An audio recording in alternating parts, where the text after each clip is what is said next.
After I had Ashtonique, the oldest, in 2007, the doctors told me that, well, people normally don't have two kids with the same condition.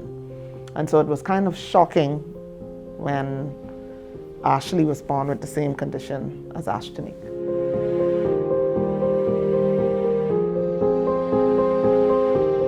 She was born with a condition called congenital adrenal hyperplasia, and the way they diagnosed her was through an enlarged clitoris. Mentally, I knew what to do, but I still was not prepared for a double dose of what came at me, because as far as you're concerned, it was not expected again.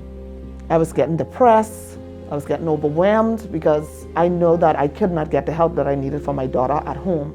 It kind of like put a hindrance on them, because things like what they want to do, like how Ashley want to do swimming and ballet and all that, like it couldn't do that. Even with her, like getting the family members, like one of her cousins had a pool party where that she couldn't even go to the pool party with a cousin because of that situation. You know, it wasn't like, it's like I couldn't do nothing, so I feel hopeless.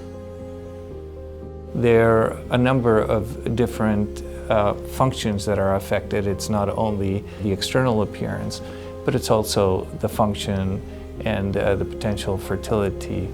Ashley's condition was one of those where the confluence of both the urethra and the vagina were very high, very close to the bladder, and she needed a very complex surgery to be able to exteriorize those internal organs to the outside to give her not only a normal appearance but a normal function. Congenital adrenal hyperplasia is a rare condition, affects 1 in 15,000 children. They have risks to have serious health problems because they don't produce cortisol.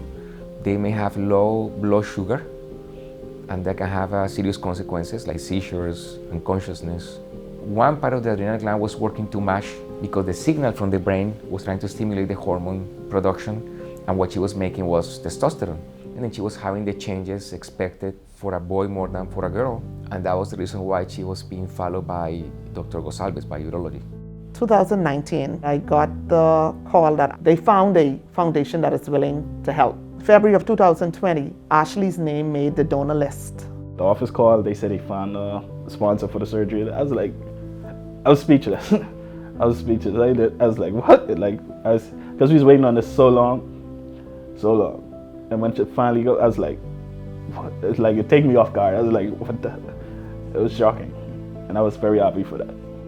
Coming to the Nicholas Children's Hospital was an exciting time for me because I have been waiting for about 5 years to deal with Ashley's case. And so once I got the go-ahead that she was blessed with a donation, it was like a breath of fresh air. In Ashley's condition, is a combination of both Ashley and Mom wanted to move on with the surgery that would allow her to do a number of different things. And so Mom had the experience of what Ashtonique had gone through, and had also Ashtonique's participation in comments on what should be done and when it should be done. And it's really interesting because I did have the chance to have that conversation with Ashtonique, and she was very adamant in that she herself preferred to have had the surgery done earlier, and that she thought that Ashley should too. And I was extremely happy with the result of her surgery. Children who are born with a congenital adrenal hyperplasia, they need a medication replacement for life. And if they get sick, become sick for any condition with fever, they need to take more medication. Then, other than that, their life is totally normal. I just want to thank everybody, through God, through the grace of God and in your heart. I know it wasn't possible. I know I couldn't do it alone. If I had a help for everybody, even anybody, to make this possible. Any type of help that y'all did, I appreciate that. I appreciate y'all in any way. With the awareness not known in the Bahamas of the cases, I don't have to worry about them having to see that. I don't mind them knowing her condition. And so now she can do those things. She wants to do gymnastics. She wants to do ballet. She wants to take up swimming. I can now put her in a bathing suit and have that assurity that nobody's going to look at her funny. To each and every one that donated, and it is my prayer that you would always have enough to give, to bless, to that person who needs it the most. Ashley is just one of the million of children all around the world. So thank you so much for considering her, for remembering her, for thinking of her.